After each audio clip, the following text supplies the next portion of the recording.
Hello, everybody, and welcome back to my channel. Today, we are going to be talking about burnout, and I am ironically filming this right after I woke up. But it will kind of constitute to how I want to talk about burnout today. So let's talk about it, and I'm going to briefly mention that burnout can apply to anything, not just language learning. So you can apply this to any context in your life.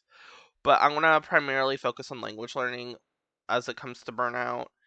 So for me, when I face burnout, I'm absolutely freaking exhausted, like how I look now. Kind of feel like I just like woke up out of bed or am so tired I could go back to sleep.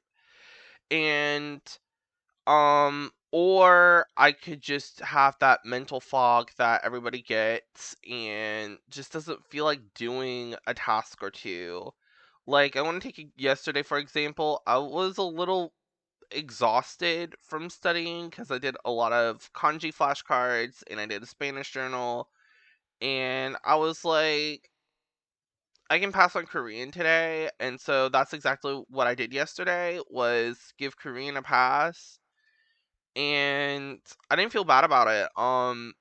The way I deal with burnout head on is if, let's say, like I'm having a good day, I can be productive about it or counterproductive and just get something else done or enjoy time with my friends or play a video game or do some other task that I need to do to get through day-to-day life. But if I'm on a bad day, sometimes I just have to lay in bed, and that's okay too. And let's say I want to focus on a language, but I feel burnt out. I solely do immersion. I just get out of the textbook if I can. Um, Maybe I'll just write something, or maybe I will play a video game, or look up online articles, or do something like polygloss, which is pretty immersive based, or I tried to chat with somebody in my target language, which also helps me out a lot as well. Um, and one big thing that has helped my burnout that I had last week at the time of recording this video, the week of August 8th, I would say what helped me the most was not only getting out of the house, but also what helped me the most was some rest, like some physical rest. And sometimes you need that like physical rest and recharge, and sometimes you just have to say, hey, I have to put the language books down and put languages down altogether and just take a break.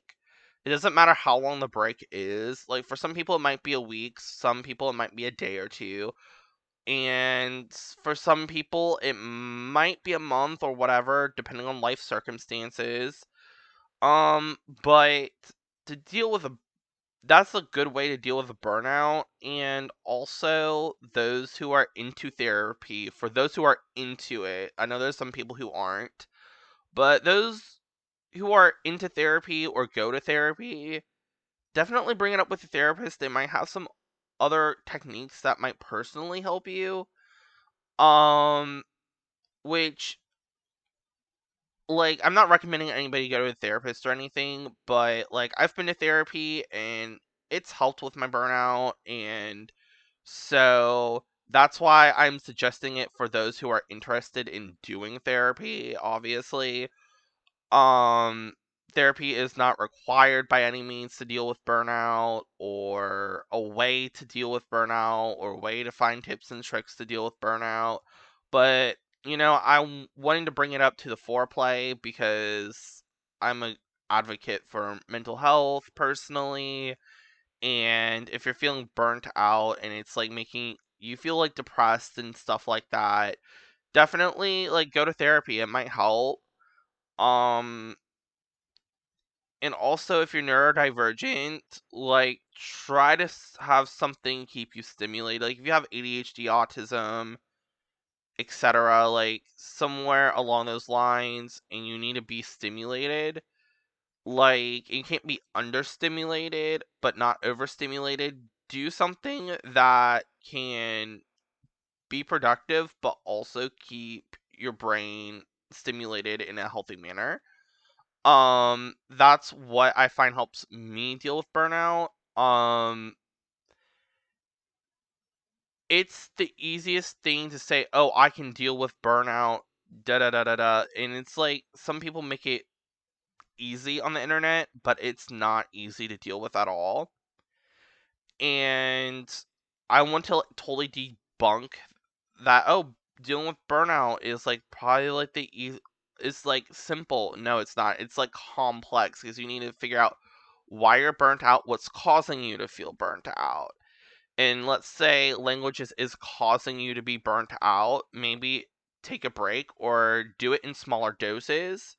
Like I did it in smaller doses and then I took a break and decided that I need to give myself at least 1 day off a week, if not two, just so I can do some other things that I enjoy or work or whatever the case may be.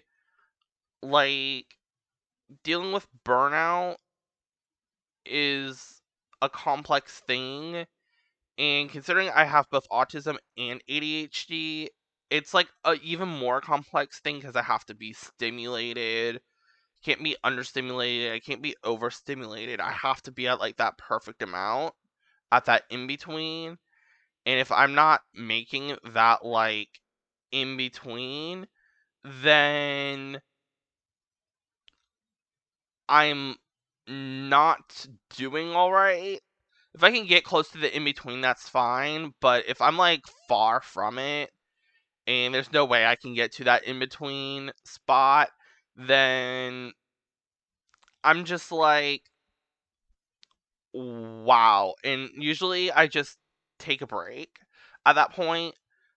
If I'm overstimulated, if I'm understimulated, that's when I try to do it like in little pieces.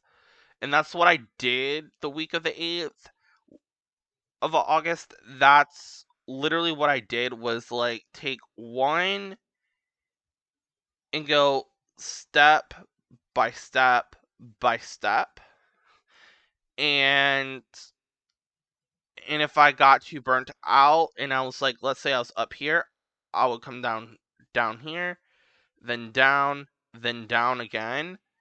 And it helped me a whole lot. And even if I had to take a break day, that's totally fine. And want to normalize taking breaks. Taking breaks is pretty useful and whatnot. And so please take breaks as needed. Like I space out my languages in my goal settings video about this, where I do like the one, two number and letter of my languages and do it in a convenient way to where I'm breaking the languages up into time slots. Like, for example, let's take tomorrow, the 18th, um, languages, for example. Right now, I have Hebrew, Korean, and Italian on for tomorrow.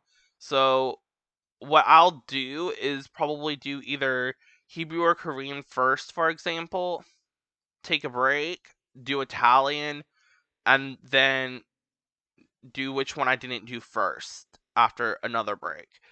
It's the reason why I take breaks is because you need to have breaks between languages so you don't get them mixed up.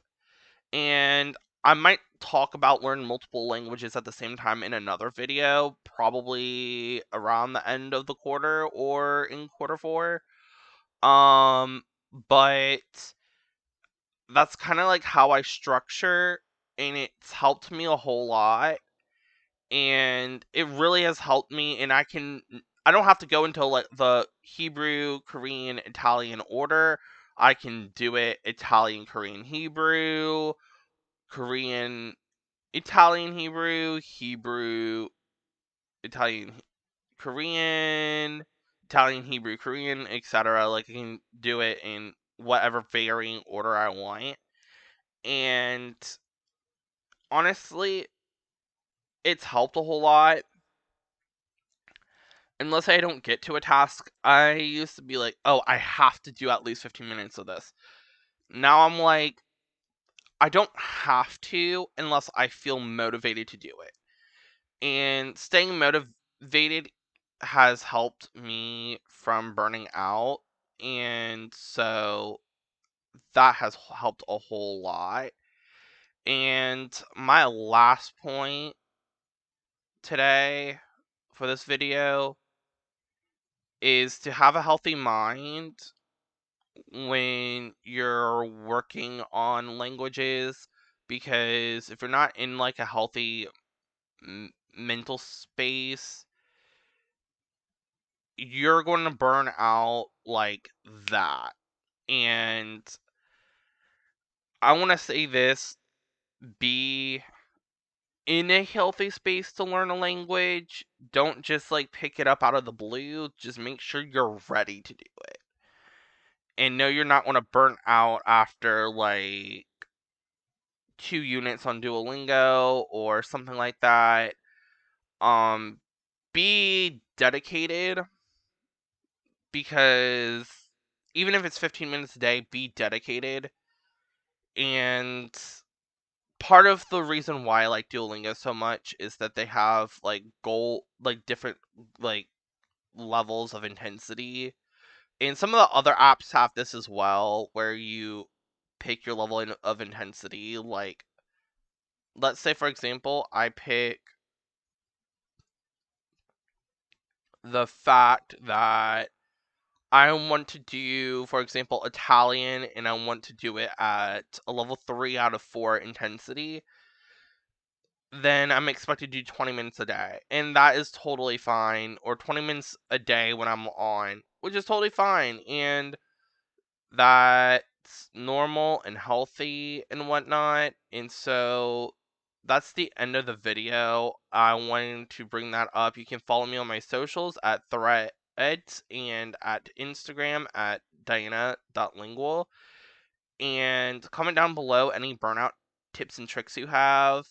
Um, I would appreciate them, because I'm giving you all some tips and tricks, so I want something in return to maybe help me. But thank you so much for watching, and I'll catch you in the next video. Bye!